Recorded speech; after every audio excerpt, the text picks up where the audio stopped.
Watch this. One tiny elbow adjustment instantly fixed my student's chronic netting problem, and it'll fix yours too.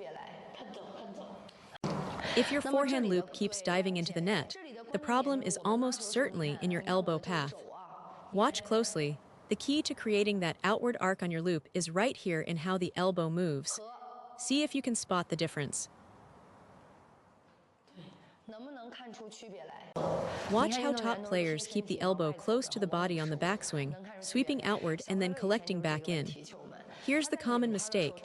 During the backswing, the arm drifts straight back like this, then comes up without the elbow bracing outward at all. From the outside, the finish looks correct, so you don't notice the problem. But this is exactly why the ball keeps catching the net. You try to attack with your forehand, and it just dumps down. Now watch, if I wrap around the ball on the swing, I can whip through and generate real power. See the difference.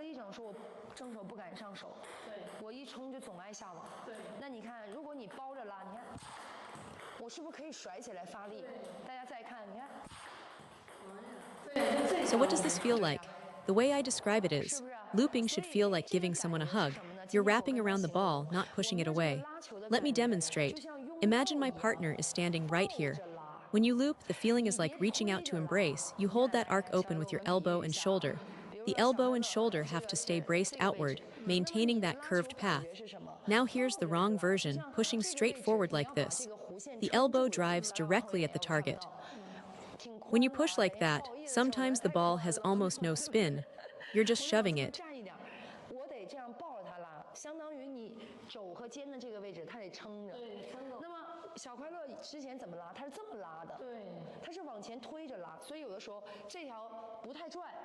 You can get away with pushing on lighter balls, but when you face heavy backspin, that pushing motion collapses. The ball dives into the net because the second half of your stroke is doing nothing useful. Watch the arc when I brush the ball. I swing behind my partner 1, 2, as if there's an obstacle I have to reach around. When I brace my upper arm and elbow outward, this outside arc becomes beautiful. Close to the body, brace outward, then the arm sweeps through. Now compare. The wrong version keeps the elbow tucked and pushes parallel to the table. The angle between the elbow and upper arm stays flat against the body. You're sliding forward in a straight line instead of extending outward to create that arc. That one difference is enormous. Once my partner started drilling this outward path this afternoon, his loops tonight were completely transformed. It really is that connected.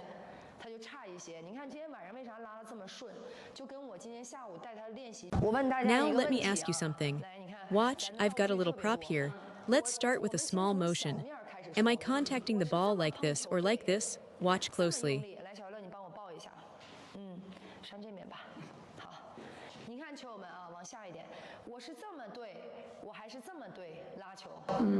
The first motion goes like this, and the second goes like this. Which one looks right? From this small movement alone, the second one is correct. Now let me scale it up.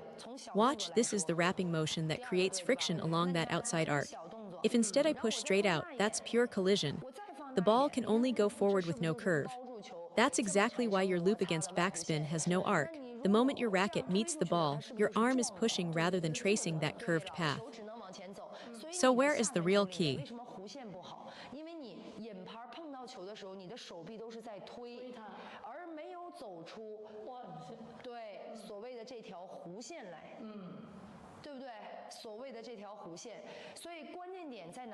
When you play, your stroke should never feel angular or sharp-edged. Watch, my partner sends me one. This is what angular looks like, straight back, then straight forward. Stiff corners everywhere. Instead, you want to move smoothly round every edge.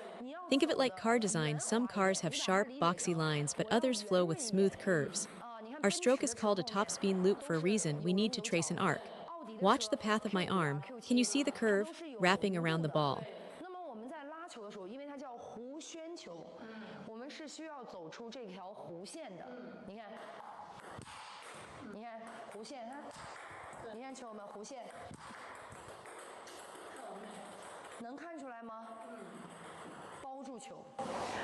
Hug the ball as you loop.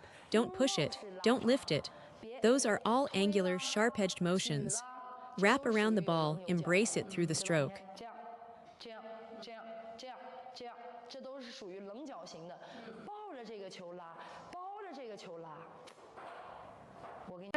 Then let's recap two key points. First, power starts from the body. The body leads and the arm follows. There has to be a sequence. The body moves first, then the arm catches up. It happens in an instant, but the order matters. Second, stop pushing straight forward or lifting straight up. Instead, wrap around the ball. The racket traces a path from outside to inside. Now, the third point, have you ever been told your strokes look tense? That stiffness is a real problem.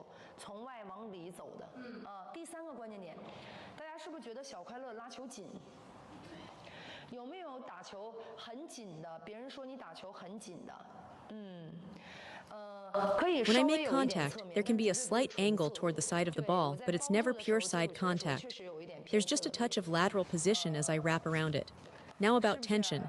You might feel tight when you play, and other people can see it too. My partner had this exact issue. After about 20 minutes of focused adjustment this afternoon, he already loosened up considerably. But he still drifts back into it. So how do we actually relax? Let me loop a couple and you watch. Ask yourself, does this look tense? This is what a tight stroke looks like. 你为什么觉得它紧啊？我们把关注点一点，球友们，你看，第一个啊，我这个算不算紧张，球友们？乔乐，你拉球就这样。You can see it looks tight, and you'd probably say the shoulder is tight. But when someone tells you to drop your shoulder, can you actually do it? It's hard. You think you've lowered it, but you really haven't. Let me explain what's actually going on. Some tension in the body is actually fine. A compact body is a good thing. But there are two kinds of tension that are unacceptable. The first is shoulder tension. The second is grip tension. Watch, if I'm squeezing the handle like this, everything locks up. Now, you do want a firm enough grip so the racket doesn't fly out, but don't death grip it either. If you can manage both, loose shoulder, relaxed grip, you're in great shape.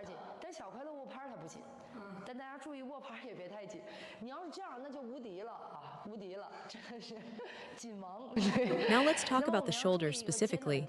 Watch my partner's shoulder, see where the problem is. When he rotates, his shoulder is actually doing the work. He turns like this, and the right shoulder rides up higher than the left. He feels like he's dropping it, but what he feels and what's actually happening are two different things. So I came up with a simple fix. Watch how I loop when I focus on staying relaxed. Does this look tight to you?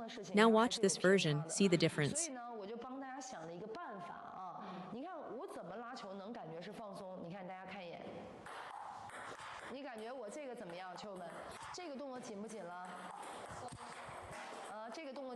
Right away that looks much better, it looks loose, natural. That's the kind of stroke most recreational players want. So what specifically changed? On every backswing, I bring my elbow tipped down toward my hip.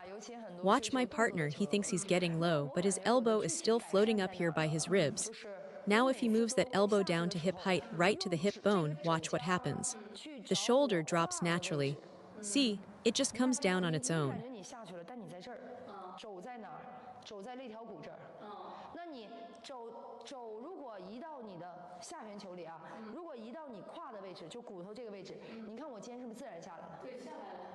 Here's the distinction. Squatting straight down isn't the same as actually lowering your center of gravity. If you just bend your knees but your upper body stays high, your weight never really drops. You need that rocking horse feel, weight shifting left, shifting right. When I shift to the right and down, the key is the elbow. The elbow tip seeks the height of the hip. You don't have to pin it against your body, just aim for that level on every ball. That alone guarantees you get low enough. My partner tries it now, elbow finds the hip. There it is, he's down, that's the position.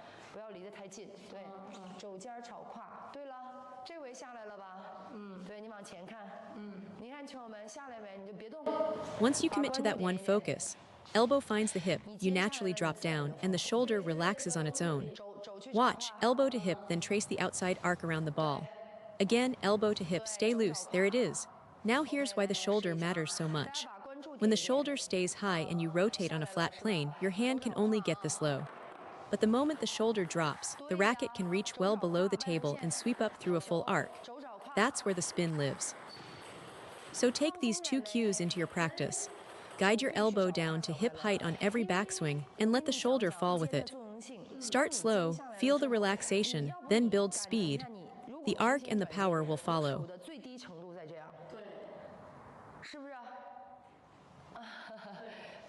松了一些了吧？已经很好了。